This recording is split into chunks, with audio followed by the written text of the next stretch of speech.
আজকে আমরা ৪ জন মিলে গিয়েছিলাম রাসমেলা দেখতে। এদিকে দেখো বোন সেলফি তুলতে ব্যস্ত। তারপর বোন আর আমার মধ্যে একটা জিনিস নিয়ে লেগে গেল ঝগড়া। তারপরে কি হলো জানতে হলে পুরো ব্লগটা দেখতে হবে। তো চলো, welcome back to my channel. তোমরা সবাই কেমন আছো? আশা করি তোমরা সবাই খুব ভালো আছো।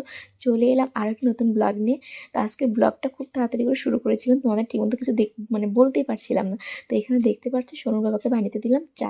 আসলে আগের দিন যে মামা বাড়িতে প্রসাদ খেতে গিয়েছিলাম, সেখানে আমার মামা বাড়ির ওখান থেকে দুজন মামা এসেছে, আর ওই মামার যে বাবা সেও এসেছে আমাদের বাড়িতে।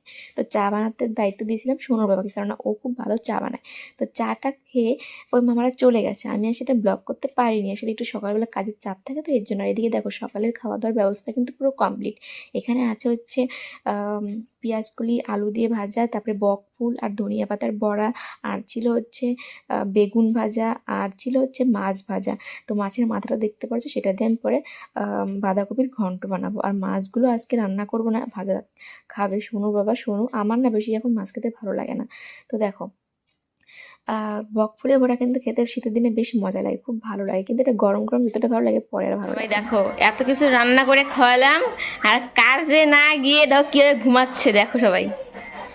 বাহ, খাওয়া দাওয়া করে এত সুন্দর ঘুম! বাহ বাবা বাবা বাবা! এখন বাজে সকাল 11:30। ঘুম থেকে উঠে মানুষ এভাবে ঘুমায় খাওয়া দাওয়া করে? হ্যাঁ, কাজ করবো নাই, ঘুম। আর এটাকে দেখো, এটা তো খাওয়া দাওয়াই নাই, টিভি দেখছে, টিভি। চোখটা কানা করে দিব।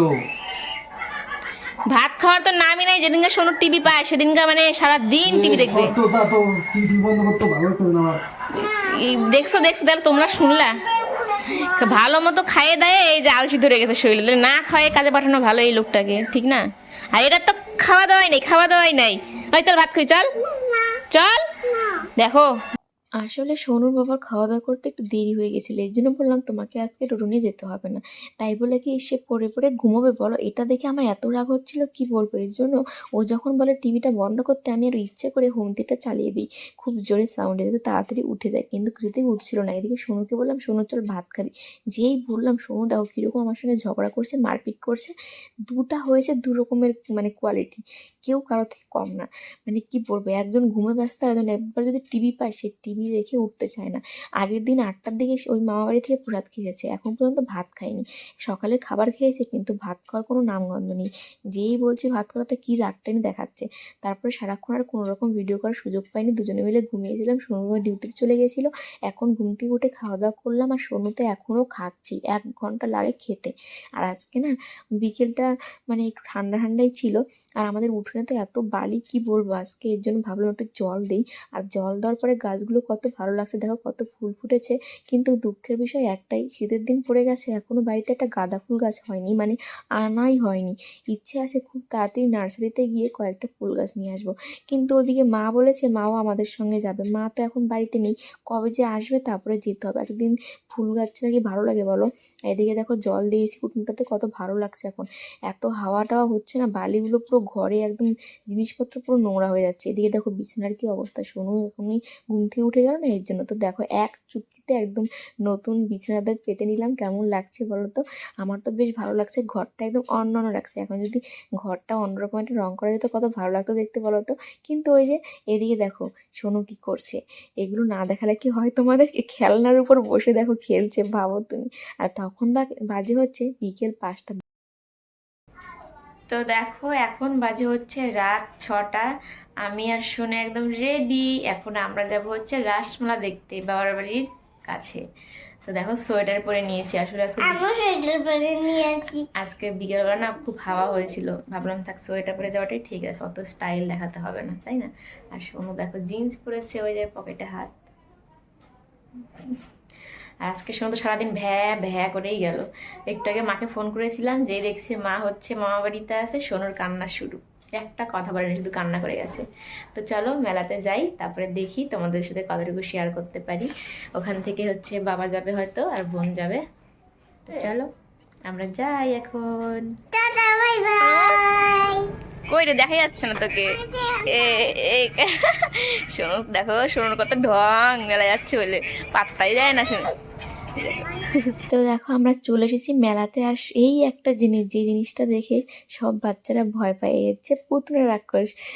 দেখেই সোনু আর সামনের দিক দিয়ে আসতেই চাচ্ছিল না, বাবা তো ধরে ধরে নিয়ে এসেছে, তখন যা হাসি পাচ্ছিল না। আর এদিকে দেখো অনেকগুলো ঠাকুর এখানে সাজিয়ে রাখা আছে, আমি একটু প্রণাম করে নিলাম।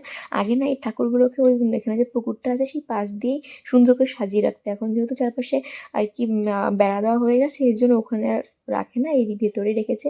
আর সোনু না বাবাকে বলছিল, দাদু আমাকে দূর থেকে দেখাও, আর বাবা তো একদম সামনে নিয়ে গেছে, সোনু তো বেচারা ভয় কোলেই উঠে গেছিল। আর এদিকে দেখো খাবারের দোকানও ছিল, কিন্তু আমাদের কি বলতো, কোনো মেলাতে গিয়ে না খাবারের দোকান থেকে আমরা দূরেই থাকি, এর জন্য সেগুলো তোমাদেরকে ভালো মতো দেখাতে পারলাম না, কারণ মেলার কোনো দোকানের খাবার আমাদের পছন্দ না, এর জন্য সেখানে আমরা সেভাবে যাই না। এই দেখো অনেক কিছু দোকান আছে, বাচ্চাদের থেকে বড়দের সবারই, কিন্তু দুঃখের বিষয় একটাই, এবার এই মেলাতে একদম পুরো ফাঁকা, এখানে কিন্তু প্রচণ্ড ভিড় হয়। আর এবার ফাঁকার কারণটা কি সেটাও বোন জিজ্ঞেস করেছিল একটা দিদাকে, তো বললো যে আমাদের এখানে যে আর একটা মেলা আছে সেখানে নাকি মারামারি লেগেছিল, যার জন্য পুলিশ এখানে এসে মানে মেলা বন্ধ করে দিয়েছে। যেহেতু প্রথম দিকে তো এরকম কোনো সমস্যা ছিল না, মেলাটার জন্য বসেছে, আর অনেক দোকানপাট আসতো, কিন্তু যেই আর কি পুলিশ হচ্ছে বারণ করেছে, এরপরে কোনো আর দোকানপাট আসেনি, যা এসেছে এগুলোই তো অনেক অনেক তো মানে ওঠার জিনিস এসেছে, নাগরদোলনা বলো, ডিস্কো বলো, নৌকো, কত কিছু, কিন্তু কোনোটাতেই লোকজন আর আসছে না, মানে মেলা একদমই জমছে না, একদম ফাঁকা। অন্য বার এখানে তো প্রচণ্ড ভিড় থাকে। তো আমি আর বোন ওদিকে একটু ভিডিও করলাম, বোনকে অনেকগুলো ভিডিও করে দিলাম, ফটো তুলে দিলাম। আর এরপর এসে দেখি এখানে সোনু হচ্ছে বাবার কাছ থেকে একটা খেলনা নিয়েছে, আমি আবার সোনুকে তার ডাক্তার খেলনা জিনিস কিনে দিয়েছি, কদিন থেকে সোনু বলছে ওটা কিনবে। আর এখানে দেখো বোন বাড়িতে গার্ডার পায়নি, এখানে এসে গার্ডার কিনে এখন চুল বাঁধছে। আর সোনু তো ডাক্তার খেলনা জিনিসটা পেয়ে বাবার দেওয়ার ময়ূরটা রেখেই দিচ্ছে, বলে আমি খুব খুশি, আমি খুব খুশি। আর সোনু কিন্তু বাড়িতে বলেছিল নাকি জেসিপি গাড়ি কিনবে, এখানে এসে ভুলেই গেছে। তো বাবার আবার পছন্দ হয়েছিল ওই ময়ূরটার জন্য কিনে দিয়েছে। এখানে বোন দেখো আবার কি কিনেছে, মাথা ব্যথা হলে এটাতে একটা মাসাজ করার জিনিস, দেখে তো বেশ ভালোই লাগছে, আমাকে দিতে বললাম, কি আরাম লাগছিল, সত্যি ভীষণ ভালো লাগছিল। বোনকে বললাম দে একটু দেখি, তো বলি তো তোকে করে দিই, ওকে যেই দিচ্ছিলাম ও বললো না না লাগবে না, তুই দিতে পারবি না। তাই বললাম দে আমি নেই, আমি একটু নিচ্ছিলাম, তোমাদেরকেও দেখাচ্ছিলাম, আর দেখো কীভাবে আমার কাছ থেকে কিনে নিচ্ছিলাম, বললাম দাঁড়া না দেখাতে দে আমাকে। তারপর ওখান থেকে আর একটা নিচ্ছে দোকান থেকে, আর বাবা আবার আমাকে একটা, বোনকে দুজনকে দুটো কিনে দিয়েছে। আর এদিকে সোনু তো এই খেলনাটা পেয়ে ভীষণ খুশি, ওই যে ডাক্তার খেলতে পারবে, পুতুলকে সুই দেয় ঝাড়ুকাঠি ভেঙে, এখন থেকে এই খেলনা দিয়ে শুরু হবে অত্যাচার সোনুর।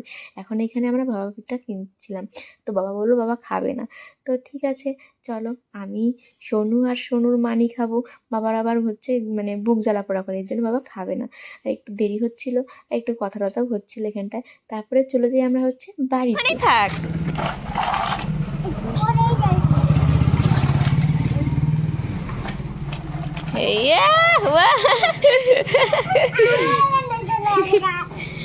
তুমি এবার দাদুর ঘন্টায় দাও, তুমি দাও দেখি দাদুর ঘন্টায় কেমন দিতে হয়, পারো নাকি দেখি। টান দিয়া ছেড়ে দাও।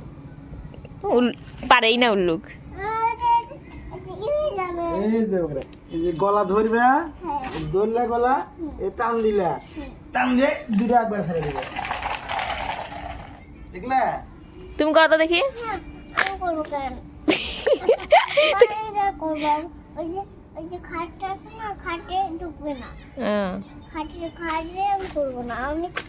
জামা কাপড় ওখানে করবো আমি। আচ্ছা ঠিক আছে, তাহলে দাও ওটা ব্যাগ প্লাস্টিকে দাও, বড় প্লাস্টিকে পরে না জানো পড়লে ভাঙবে কিন্তু। তো দেখো আমাদের মেলা ঘোরা হয়ে গেছে, এখন বাজে হচ্ছে 7:30। এই দেখো সোনু মাথা ম্যাসেজ করছে, আর এখন আমরা এই যে বাবা পিঠাটা খাওয়া দাওয়া করে চলে যাবো বাড়িতে।